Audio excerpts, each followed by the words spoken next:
कि यहाँ इंसान को हम जातियों से जोड़ देते हैं, सदा धर्मांधता में धर्म को ही छोड़ देते हैं और बहाकर मूर्तियाँ पानी के ऊपर हर बरस लाखों करोड़ों के पटाखे 4 दिन में फोड़ देते हैं। मित्र, ये हमारा धर्म नहीं है। हम करोड़ों के पटाखे जो खर्च करते हैं, जो मूर्तियों पर जो अपव्यय करते हैं पैसा, लाखों की मूर्ति बनवाते हैं, पानी में सीधे उसको बहा देते हैं, वो समझिए किसी काम का नहीं है। उतना पैसा लगा के आप एक मंदिर का निर्माण करिए, हजारों वर्षों तक वो कायम रहेगा, आपकी संस्कृति कायम रहेगी, हमारा सनातन कायम रहेगा। लेकिन मैं इसका विरोध करता हूँ, कतई विरोध करता हूँ, जहाँ एक साथ मूर्तियाँ बैठाई जाती हैं, लोग आते हैं दारू पी के आते हैं, भड़ैती गाने बजते हैं, ऐसे अभद्र डांस होते हैं, बाप बेटी भाई बहन बैठ के नहीं देख सकता। मित्रों, इसको बिल्कुल क्षमा याचना के साथ मैं कहता हूँ, भूल चूक कुछ ज़्यादा निकल गया हो आप क्षमा करिएगा। फिलहाल आप सुनिए, हास्य बैंक की बातें आते हैं, फिर से कहता हूँ, सुन लीजिए। 2-3 बातें जल्दी बता देता हूँ, लोगों का मूड सही करिए। सुनिए 2-3 बातें बता देता हूँ। एक तो वहाँ आपको लेकर चलता हूँ जब नोटबंदी हुआ था सन 2016 में जी, घटनाएं क्या घटित हुई थी इसको सुनिएगा जल्दी में। कि सन 2016 का 8 नवंबर बिस्तर से आंख मीचते भंगुआए खड़े थे। सन 2016 का 8 नवंबर बिस्तर से आंख मीचते भंगुआए खड़े थे। हर ओर जोर से चिल्ला रहे थे लोग, जंगल में आग जैसे लगाए खड़े थे। कानून नोटबंदी की पास हो गई, सब 500,000 में भुलाए खड़े थे। और बैंकों में भीड़ भारी भीतर भरी हुई, बाहर भी लोग लाइन लगाए खड़े थे।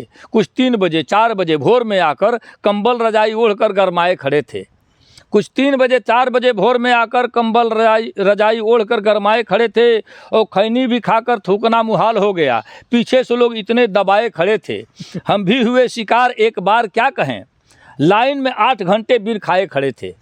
हम भी हुए शिकार, एक बार क्या कहें, लाइन में 8 घंटे बिन खाए खड़े थे। और धक्का दिया किसी ने, फाटक से लड़ गए, नीचे का दांत टूटा तो मुंह बाए खड़े थे। धक्का दिया किसी ने, फाटक से लड़ गए, नीचे का दांत टूटा मुंह बाए खड़े थे। और एक चीज़ और सुना दे रहा हूँ, चूँकि आप हमारी सारी कविताओं से परिचित नहीं हैं इसलिए सुना दे रहा हूँ, सुनिए। मित्रों, मैं अक्सर कहता हूँ कि हंसना जीवन के लिए बहुत ही ज़रूरी है जी। आप 5 बार ठहाके लगाकर 24 घंटे में हंसते हैं, आपको कोई बीमारी नहीं छू सकती। मैं दावे के साथ कहता हूं, मैंने कहा है अपने वीडियो में कि हंसना ही जीवन का सुख है, वर्तमान में प्राण हंसी है, दुश्मन नहीं दुश्मनी मारे ऐसी अनुसंधान हंसी है, मन दिमाग में ऊर्जा भर दे जड़ चेतन की जान हंसी है, लोभी कपटी धूर्त मूर्ख की करवाती पहचान हंसी है, समरसता का बीज मंत्र यह सहज सरल आसान हंसी है, और प्राणवायु की आयु बढ़ा दे सौम्य सत्य विज्ञान हंसी है।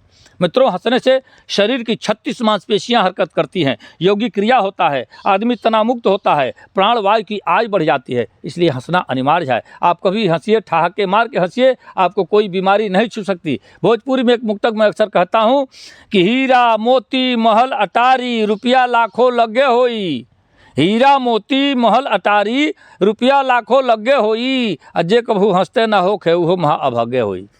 है जो नहीं हंसता होगा वो महाभागा की श्रेणी में मैं रखता हूँ उसको जी। इसलिए मैं एक कविता की कुछ पंक्तियाँ और सुना दे रहा हूँ, सुन लीजिएगा। बात आती है तो जूते की कविता एक सुनाता आपको, सुनिए। सुनाइए। कि जूता एक नेक दुनिया में फैशन में सरदार है जूता, जनमानस का सच्चा प्रेमी समदर्शी सरकार है जूता, सबका रक्षक सबकी शोभा सबको देता प्यार है जूता, औषधीय गुण चमड़े वाला मिर्गी का उपचार है जूता। देखिए, जो दवा खिलाने से जो बीमारी नहीं ठीक होती, वो जूता सुंघाने से बीमारी ठीक होती है। मिर्गी की बीमारी मालूम है आपको जी। कि औषधीय गुण चमड़े वाला मिर्गी का उपचार है जूता, और चप्पल खड़ाऊँ बेटा बेटी सैंडल का पटदार है जूता, अगणित है इसके कारखाने लाखों का व्यापार है जूता, और गधे को इंसान बना दे जब गिरता 2-4 है जूता। गधे को इंसान बना दे जब गिरता 2-4 है जूता, और खाली पैर मवाली लगते सुंदरतम श्रृंगार है जूता, चोर शराबी और लफंगे सबका किया सुधार है जूता, चोर शराबी और लफंगे सबका किया सुधार है जूता, और संसद भवन विधानसभा में अहिंसक हथियार है जूता। आप कहीं पहन के जाइएगा कोई बोलेगा नहीं, संसद भवन में निकालिए मारिए चलाइए। तो संसद भवन विधानसभा में अहिंसक हथियार है जूता, और सभा सम्मेलन कहीं चलाना जनता का अधिकार है जूता, सभा सम्मेलन कहीं चलाना जनता का अधिकार है जूता। बहुत ही सही, बहुत सही, बहुत ही अच्छा लगा सर जी के साथ में।